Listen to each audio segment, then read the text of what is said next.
வணக்கம் நேயர்களே. ஃபீபாவின் இன்றைய காலை தியானத்திற்காக உங்களை அன்புடன் வரவேற்கிறேன். கிறிஸ்துவுக்குள் பிரியமான சகோதர சகோதரிகளே, ஆண்டவராகிய இயேசு கிறிஸ்துவின் பரிசுத்தமுள்ள நாமத்தில் அன்போடு கூட வாழ்த்துகிறேன்.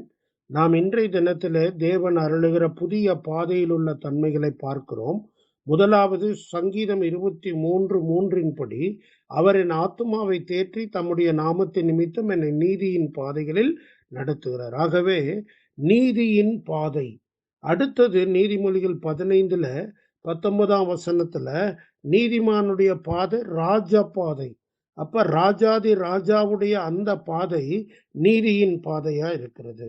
அதுக்கு பின்னால நம்ம பார்க்கும்போது ஏசாயா 40:3 மத்தேயு 3:3 மார்க்கு 1:3 லூக்கா 3:3 கர்த்தருக்கு வழியை ஆயத்தப்படுத்துங்கள், தேவனுக்கு பாதையை செவ்வை பண்ணுங்கள். கிறிஸ்து வருவதற்கு முன்னால யோவான் இப்படியாக இயேசுவுக்கு வழியை ஆயத்தம் பண்ணினார். அதனால அந்த தீர்க்கதரிசன வார்த்தையை சொல்லி, நான் வனாந்தரத்தில் கூப்பிடுகிற சத்தமா இருக்கிறேன்னு தன்னை குறித்து அவர் சொல்லுகிறதை பார்க்கிறோம். ஆகவே தேவனுடைய பாதையை நாம் செவ்வை பண்ணணும். யாரெல்லாம் நீதியின் பாதையில நடக்கிறோமோ அவங்கெல்லாம் கர்த்தருக்கு மற்றவர்களை ஆயத்தப்படுத்தணும். அது தேவனுக்காக பாதையை செவ்வை பண்ணுவது. அடுத்தது ஆண்டவராக இயேசு கிறிஸ்து யோவான் 14:6 என்ன சொன்னாரு? நானே வழியும் சத்தியமும் ஜீவனுமாய் இருக்கிறேன். ஆகவே கிறிஸ்து நமக்கு வழியாய் இருக்கிறார். அவருடைய வழியா பிரவேசித்தால் மட்டும்தான் பிதாவின் இடத்திலே நம்ம சேர முடியும். ஆகவே கிறிஸ்துவோடு நம்முடைய ஐக்கியம் எப்படி இருக்கிறது என்று நாம் பார்க்க வேண்டும். அடுத்தது யோவான் 10:9 இயேசு சொல்லுகிறார், நானே வாசல், என் வழியாய் ஒருவன் உட்பிரவேசித்தால் அவன் உள்ளும் புறம்பும் சென்று மேய்ச்சலை கண்டடைவான். அப்ப மேய்ச்சலை கண்டடையணும்னா கிறிஸ்து தான் வழியா இருக்கிறார். அப்ப நீதியின் பாதையில நடக்கணும், தேவனுக்கு பாதையை ஆயத்தப்படுத்தணும், கிறிஸ்துவாகிய வாசல், அந்த பாதை, அந்த வழியில நம்ம நடக்கணும். அடுத்தது இயேசு கிறிஸ்து மத்தேயு 7:13 13:14 லூக்கா 13:24 என்ன சொல்றாரு? இடுக்கமான வாசல் வழியாய் உட்பிரவேசிக்க பிரயாசப்படுங்கள், ஏனென்றால் அது வழி எப்படி இருக்குது? நெருக்கமாய் இருக்கிறது, இடுக்கமாய் இருக்கிறது. ஜீவனுக்கு போற வாசல் அப்படிதான் இருக்கும், ஆனா அழிவுக்கு போற வாசல் வழி விசாலமாய் இருக்கிறது அப்படின்னு ஆண்டவர் சொல்றார். ஆகவே நாம பிரவேசிக்கிற வாசல் இடுக்கமான வாசல். இயேசு கிறிஸ்து அந்த வழியில நடந்தார். அதுக்கு அடுத்தது நம்ம மத்தேயு 16:24 இயேசு கிறிஸ்து தமக்கு பின் வர்ற மக்களை பார்த்து என்ன சொல்றாரு? ஒருவன் என் பின்னே வர விரும்பினால் அவன் தன்னைத்தான் வெறுத்து தன் சிலுவையை அனுதினமும் எடுத்துக்கொண்டு என்னை பின்பற்ற கடவன் என்று மத்தேயு 16:24 சொல்லுகிறார்.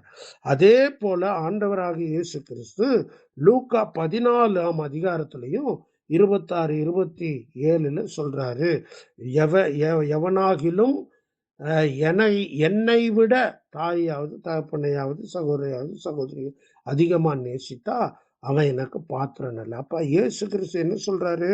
உன்னுடைய முழுமையான அன்பு, முழுமையான அர்ப்பணிப்பு என்கிட்ட தான் இருக்கணும் அப்படின்னு ஆண்டவர் சொல்றாரு. அது மட்டும் இல்ல, தேவ பக்தியாய் நடக்க மனதாயிருக்கிற யாவரும் துன்பப்படுவார்கள் என்று அப்போஸ்தலனாகிய பவுல் 2 தீமோத்தேயுல 3:12 சொல்றாரு. தீமோத்தேயுக்கு ஆலோசனை சொல்லும் போது அது மட்டும் இல்ல, 2 தீமோத்தேயு 2:3 நீயும் இயேசு கிறிஸ்துவுக்கு நல்ல போர்ச்சேவனாய் தீங்கு அனுபவின்னு சொல்றாரு. அதே போல பிலிப்பியர் 1:29 கிறிஸ்துவினிடத்தில் விசுவாசிக்கிறதற்கு மாத்திரமல்ல, அவர் நிமித்தம் பாடுபடுகிறதற்கும் உங்களுக்கு அருளப்பட்டிருக்கிறது. ஆகவே பிரியமானவர்களே, நீதியின் பாதையில அவரு நடத்துறாரு.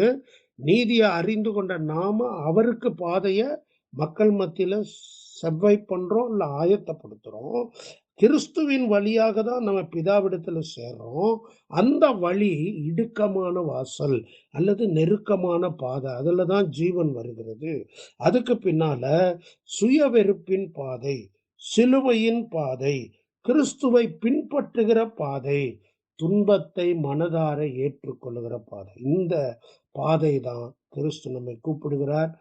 உலகத்துல பலவிதமான கவர்ச்சிகரமான விளம்பரங்கள் செய்வாங்க. ஆனால் தேவனோ, இயேசுவோ, என்னை பின்பற்றுகிறவன் தன்னைத்தான் வெறுக்கணும், தான் சிலுவையை அனுதினமும் எடுத்துக்கொண்டு என் பின்னால வரணும்னு சொல்றாரு.